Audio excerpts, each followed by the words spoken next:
You are listening to C-Suite Perspectives, a podcast by the Conference Board. Welcome to C-Suite Perspectives, a signature series by the Conference Board. I'm Dana Peterson, Center Leader of the Economy, Strategy, and Finance Center at the Conference Board, and guest host of today's episode. Joining me today is Stephanie Guichard, Senior Economist and leader of our Global Indicators practice, and Alex Heil, Senior Economist and leader of our Energy, Infrastructure, and Environment practice. In today's conversation, we'll discuss the latest U.S. Consumer Confidence Survey, as well as the state of the global energy transition. Welcome, Stephanie. Hey, Dana. So, Stephanie, do consumers feel more or less confident right now? So they are definitely feeling less confident in September than in August. However, we're still above the April number when they were really feeling gloomy about the economy. Right now, our measure of consumer confidence is at 94.2, which is still well above the April level where it was at 85.7. What were the top mentions from consumers about factors affecting the economy? So this month, the reference that came the most often was references to inflation, prices, cost. This was the top concern of consumers in 2024. In April, it was taken over by tariffs, which became the most frequent reference in terms of what's affecting consumers' use of the economy. Now it's back to inflation, but tariffs are just coming second, so it's still a very huge concern for consumer, and it's mostly associated with comments that this is going to lead to some price increases. Thanks, Stephanie. Did these perceptions also show up in any of the other indicators from the survey? For example, you have inflation expectations, spending habits, stock market, and even rate expectations. Did you see any of those measures reflect the top mentions in terms of things affecting the economy? In terms of inflation expectation, it's a bit odd because although inflation is the main concern now for consumers, their inflation expectation is a little bit in September. That said, they remain way above the level where they were at the end of last year. So that's one thing. What we see also is consumer in the months got much less positive about their financial situation, which could be also linked to consumer feeling that prices are increasing, especially on imported goods, which make them a bit less happy about their current financial situation. One thing I wanted to mention also is in the issues that are worrying consumers, we saw an increase in references to the labor market. And this is one that is clearly reflected in the measure of consumer confidence. When we ask consumers how they feel about the current state of the labor market, we see a sharp deterioration in the months. And this is the 9 months where it has been declining. And this is really in line with what they are saying in the writing responses because they mention more and more labor market issues.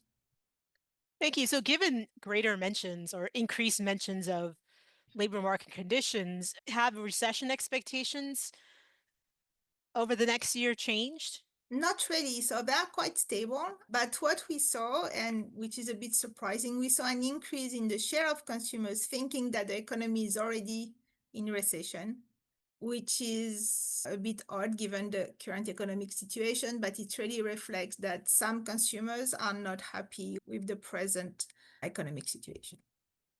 So overall, was it the present situation or expectations that drove the change in the overall consumer confidence index? So it's really both decline. So both consumers' expectations decline and consumers' views of the present situation weaken also.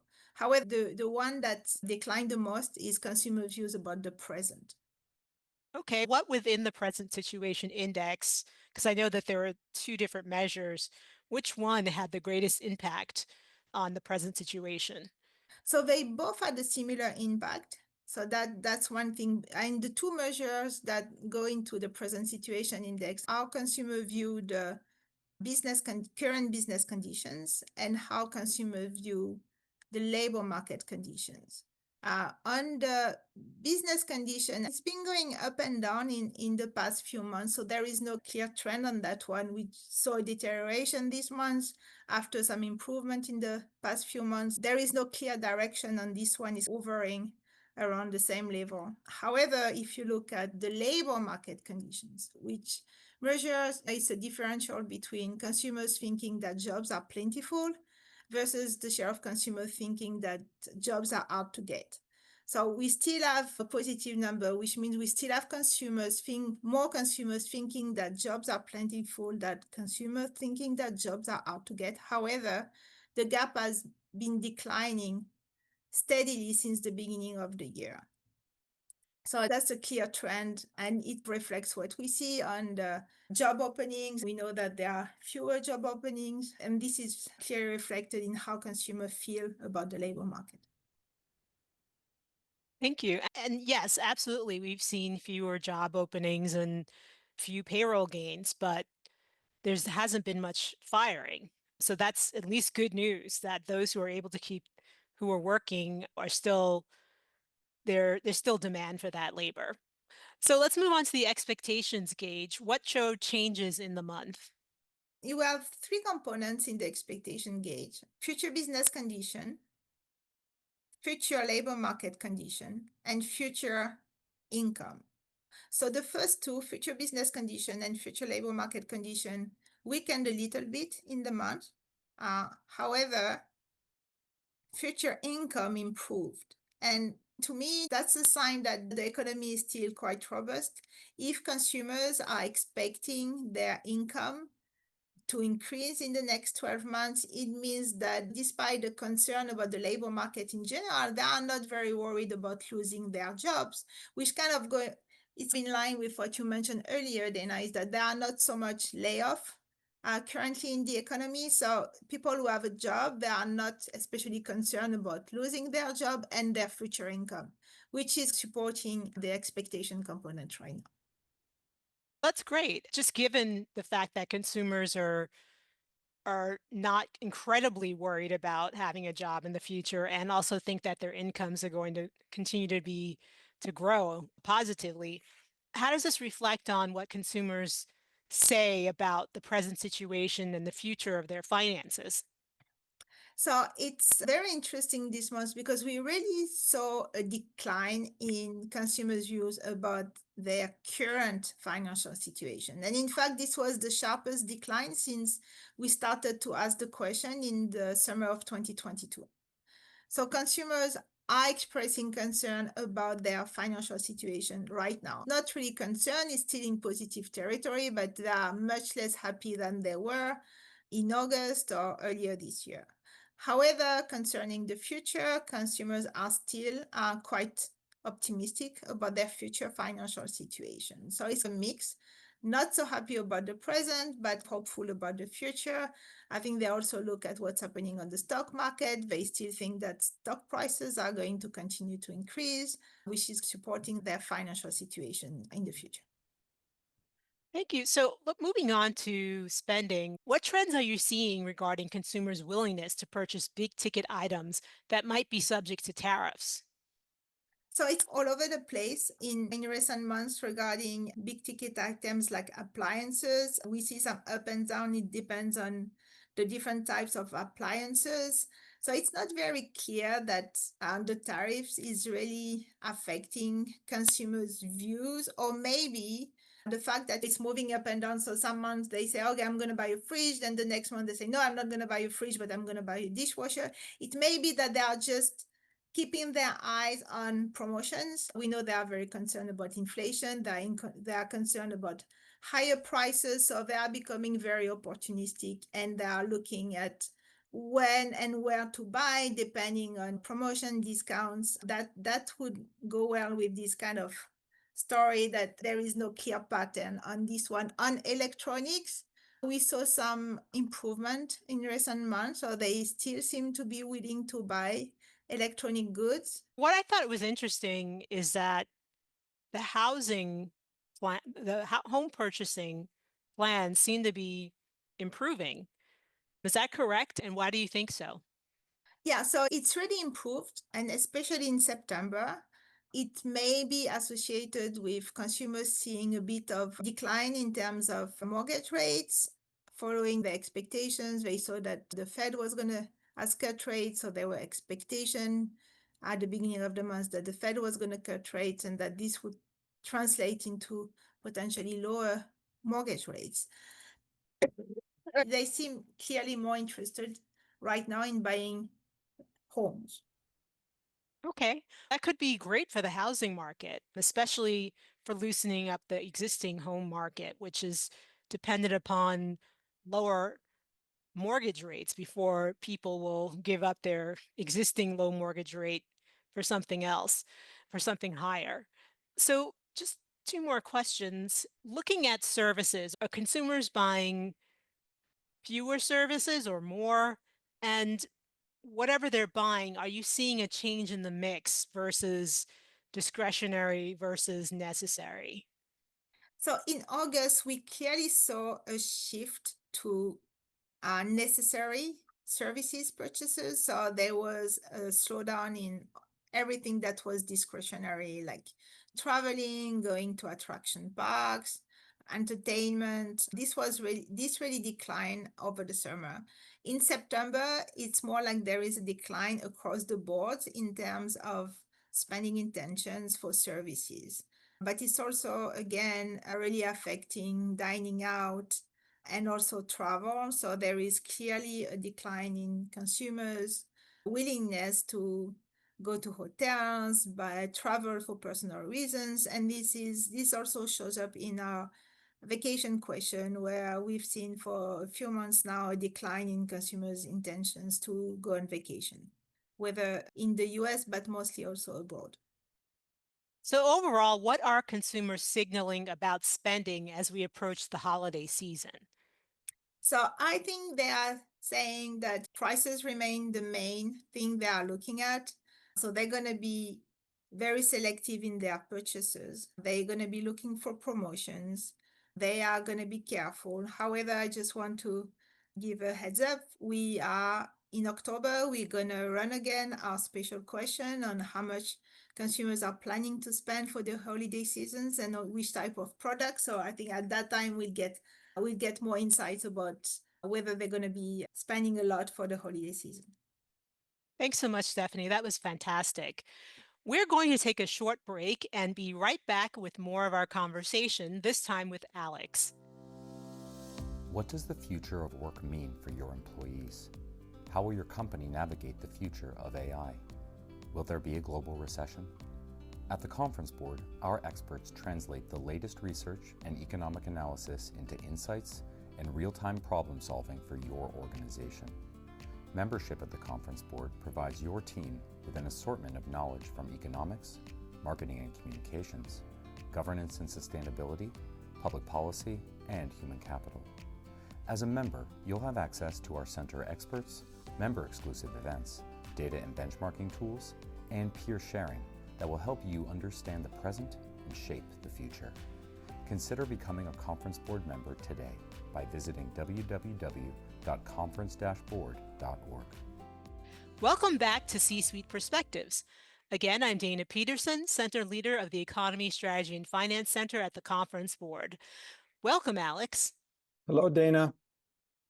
So, Alex, we're going to be talking about the global energy transition. So, it's 2025. Where are we with that transition globally? Yeah, thanks for the question, Dana. It's interesting, 2025, this might be a very significant year because this might be the year, either this year or next year, when renewables, solar, wind, hydro, are going to overtake coal as having the largest share of electricity generation as percentage of the total. So in terms of the significance of that, we're going to approach a world energy system where roughly a third of the electricity generated comes from renewables. You can add in another 9–10% maybe from nuclear as a low carbon electricity form as well. And we're approaching almost half of total electricity generated, a little optimistic there, the calculation, in terms of global electricity generated from renewable sources. And that's a very significant accomplishment if you think about the big picture. What changes have we seen over the last decade? Yeah, so the decade, even if I broaden that window a little bit more and I say, let's start in, let's say, 2005, the share of solar and wind in 2005 was negligible. That was essentially 1% or 2% of total electricity generated globally.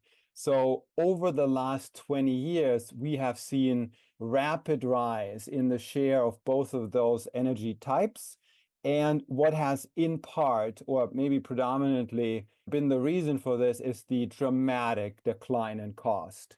While it used to be the case that a solar installation was a massive investment 10, 15 years ago, all of a sudden we're now facing costs that have come down dramatically. On the solar side, maybe 85, 90% over the last 15 years or so in terms of the panels themselves. So that has really altered the landscape in terms of what's economically feasible. Wind has seen dramatic declines as well, not as dramatic as solar, but it's on a downward trend as well. So I think if you look at it that way, that's really what we're seeing. And this is in part just the economics of it. This is not necessarily policy determined, as we can talk about later. Thanks, Alex. So, just looking across the globe, which regions or even economies are winning the race towards decarbonization?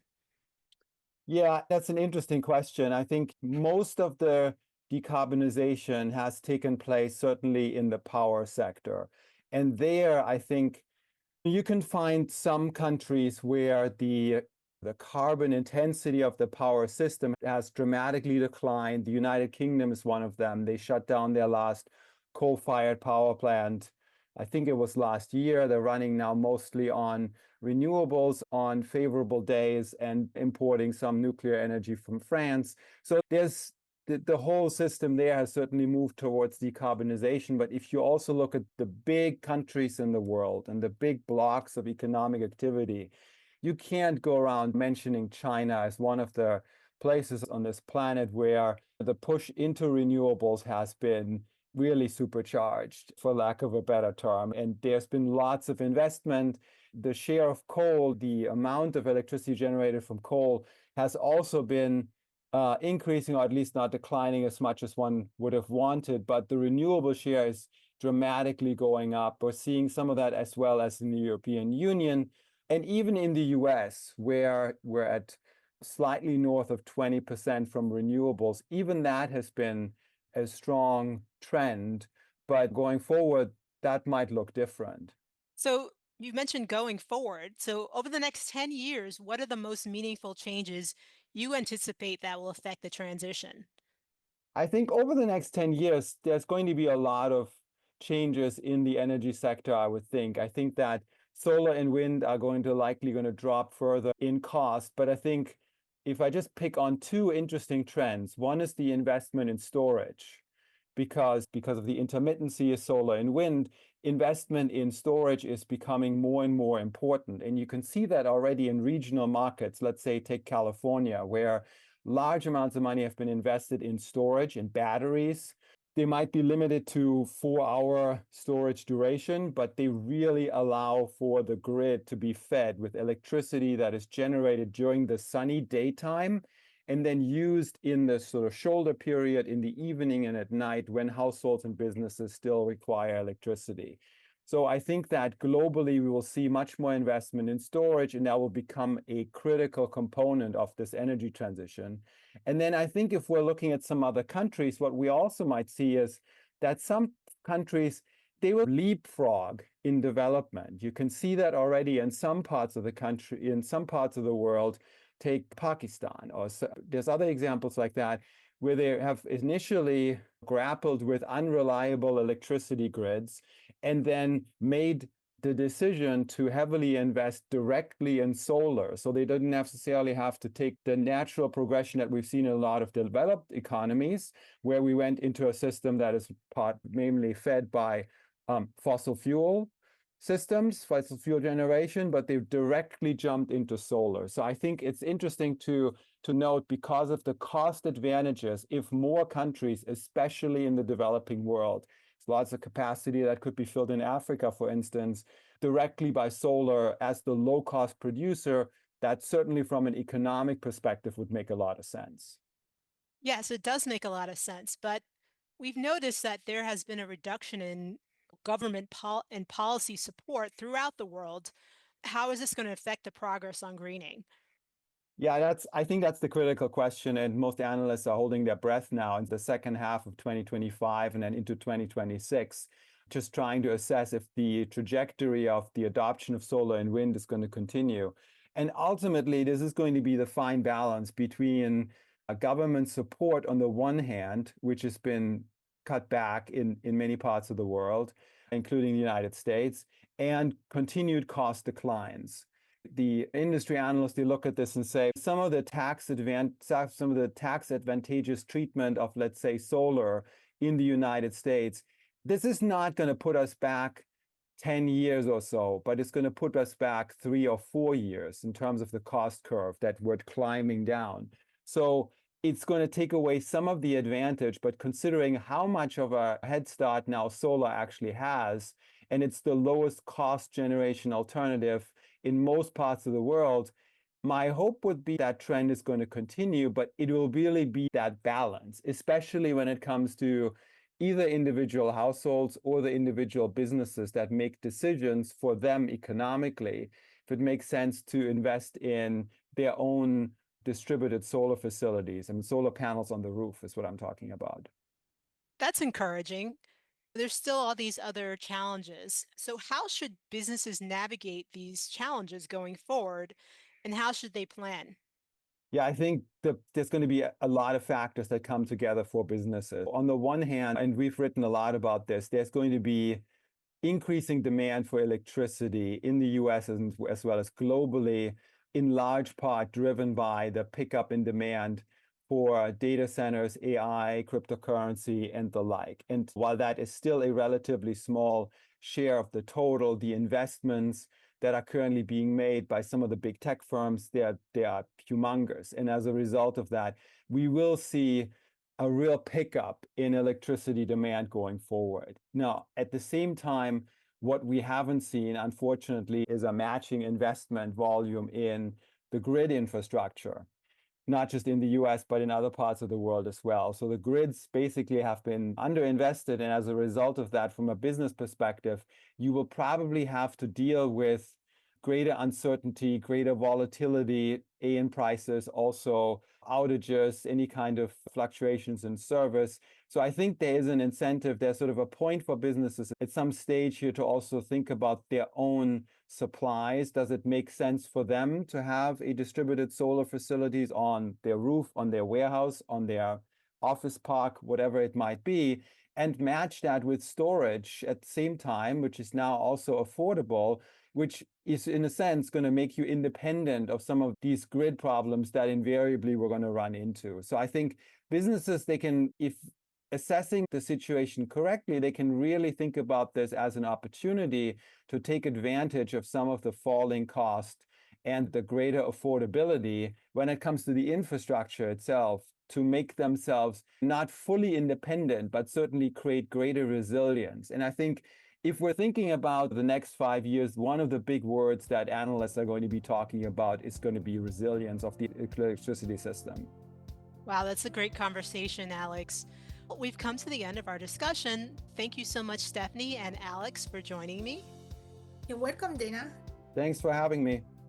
Absolutely. And thanks to all of you for listening to C-Suite Perspectives. I'm Dana Peterson, and this series has been brought to you by the Conference Board. You have been listening to C-Suite Perspectives, a podcast by the Conference Board.